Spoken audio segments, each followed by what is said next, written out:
Hey everybody, what's going on? John Brewer here, South Florida's restaurant guy, restaurant specialist with William Ravis, commercial, also commercial real estate advisor, CCIM candidate, going to be taking that test hopefully October. Let you guys know about that. Anyway, restaurant retention. How are we going to keep our employees happy? You know, this last year, 2021, they call it the Great Resignation. Staggering numbers of employees left their jobs in search of new opportunities. They cited things like lack of opportunity, low pay, difficulty with childcare, feeling disrespected at work was among one of the highest things going on right now. And I actually had an interesting story from a restaurant person who was a hostess and was berated by the owner and basically is walking. So that's what people do. You know, 1/4 of the people who left their jobs were in the hospitality industry. That's 25%. Out of all the different sectors, hospitality people were the quickest ones, or a large amount of the people who walked, and understandably so. With 70% of restaurant operators reporting labor issues and staffing issues, not being able to pick up to demand. I mean, how many of us know restaurants that are closed 2 days now instead of one, or closed 1 day instead of open all 7? How can restaurants going forward boost employee satisfaction and retention? In addition to paying a competitive salary, one of the great things about restaurants is your tipped employees, if they work hard, they can make really good money, as long as you've got a good product and you're getting them in there. There are many other ways restaurateurs can boost employee satisfaction and happiness. Give responsive feedback. You know, everybody wants to know how they're doing. Everybody wants to know that they're doing things right. Everybody wants to know that they're being recognized for doing things right. So 69% of employees say they would work harder if they felt their work was better recognized. A recent survey done by Office Vibe showed that 39% of workers feel that they are not appreciated at work. And 65% of employees say they would like more feedback at work. Make sure you are giving positive feedback often, both positive and constructive, regularly, and that you're open to receiving feedback as well. Now, I know a lot of friends out there that are like, oh, this is BS, man. People have to suck it up and learn how to do it. But, you know, there's a lot. Beware, because there's a lot of people out there that are doing it the right way. And I know restaurant people that are out there doing it the right way. And you know what? They have great employees. They've got great staff. And when you go in there, you know that you're going to get great service. There's 2 ways to manage a restaurant. You know, you can manage it with an iron fist, the old Vince Lombardi style of coaching, where, you know, you just berate, and knock people down until, you know, they're absolutely terrified of you and afraid to do anything wrong. And then there is the constructive one, you know, where you pick you guys up, you dust them off, you get them back in there. When you do criticize, you say, hey, listen, maybe it's my fault, but you know, let me show you another way maybe to do this. Or, hey, listen, I don't know if anybody told you, but let me show you something easy I think can make your life much easier. There's ways to frame things, you know, and there's ways to put things in perspective where you can get the same point across to your employee without being a jerk.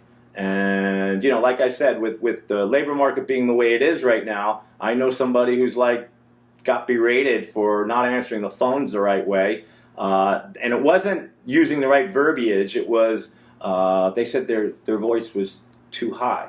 And I think that's absolute BS. You could coach somebody without basically taking away shifts from somebody, without counseling them first. So I've just always felt that there's better ways to do stuff than to just berate people and you know, expect them to understand everything. Expect them to care the same way about the restaurant that you do. You know, I know a lot of people may take exception to that, but you can't expect somebody to care about the restaurant the same way you do unless you treat them like you would treat a family member or your own daughter or son that was in that restaurant. You know, so something to consider going forward. So giving responsive feedback is really a good idea. Offering professional development and advancement opportunities. You know, a lot of restaurants are moving in to go now. A lot of restaurants, you might be doing your own delivery now. So maybe there's somebody from within who might be interested in that. Training from within is such an effective tool. You've already given them the baseline. They understand the culture. You know that they understand the culture. You know that they get it. So when you have an opportunity that comes along, hiring from within is a great thing to do. You know, I'm working with restaurants right now that are looking to expand. And the way we kind of approach this is kind of a satellite method. So that one first restaurant becomes your college. You know, everybody you train comes through there. You're there every day. You're training these folks to do the right things. And when you find your rock star, you can move them out, and now you're ready to open another restaurant. There's nothing worse than opening up a restaurant and not having the skilled employees that you need there. So have the right person in there. Sometimes that's the most important detail that you have to wait on, is to get that right person in there to manage for you. But you should have a system. You know, you should have a system to bring employees along, the ones that you nominated. You should be speaking regularly with your management and recognizing these employees. Getting rid of simplifying daily stressors. What does that mean? You know, that computer in the back that every time you press the M, an O comes up instead, or the one that won't spit out a ticket, or you can't read the writing, or you know, just there's pain points all around your restaurant. You might not know about them, but that's why it's important to communicate with your staff and find out where there might be potential ways to cut down time, cut down waste, cut down frustrations of your employees, because I've been there, man. Anybody who's ever been part of a computer crash, and we all had to move to handwritten tickets, and you know, we went back to the old style, can identify with this whole comment that I'm making, this whole topic of eliminating stressors, you know. And the best way to do that is to talk to your staff regularly. You know, when you do have your pre-shift, say, hey, if there's anything not working properly here, or all the registers working, or all the POS systems working right, or you're having issues getting clocked in, you're having issues getting clocked out. Number one, it's open communication with your staff, and number two, you'd be surprised what you'll be able to find out that you didn't, that maybe you thought you knew everything that was going on in your restaurant, and you really didn't. So, you know, what are they there to do? They love to serve great food, and they love to interact with the customers. So nobody who's stressed out likes to speak to strangers. People that are having fun at work and feel like they're being appreciated love to interact with guests and are willing to talk. So talk to your staff regularly about pain points. And the last thing to talk about, or you know, second to last, is there's digital scheduling systems right now. You know, I'm back from the old day when, you know, the wheels were made of stone, and basically you gave me, I had to, if you wanted a night off, I had to go find someone to work for you. Well, now it's all done online. So people can offer up shifts, people can get shifts covered. One of the number one complaints from employees was they were either getting not enough shifts or they were being burnt out.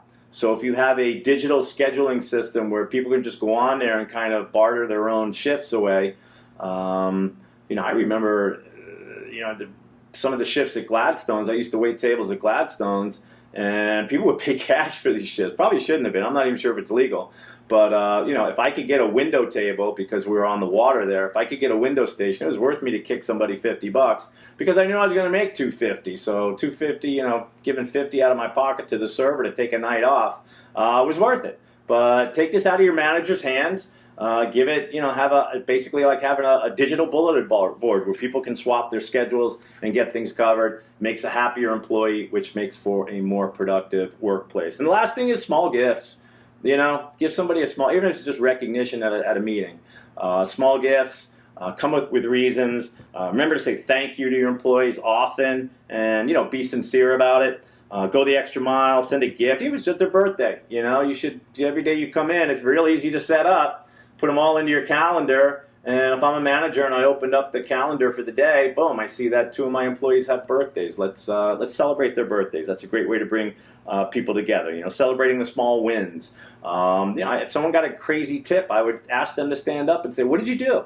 What did you do to get this great tip?" Or, you know, I noticed somebody's sales are above everybody else's. What do you do? You know, are you upselling? Are you offering cocktail suggestions? What are you doing? You know, think of it as a team effort. You know, so if somebody's doing a best practice, have them share that best practice, and not only the people who don't know about it understand it now and can use it, the person who is giving that feels a great boost to their own ego about it, and that shows that you appreciate them. So good things to think about. Employees who feel valued are more likely to work harder, stay longer, and be happier in your restaurant. So I hope this was helpful. I hope that you are using good hiring practices. I wish you all the best of luck. And that's it from South Florida's restaurant guy, restaurant specialist John Brewer here.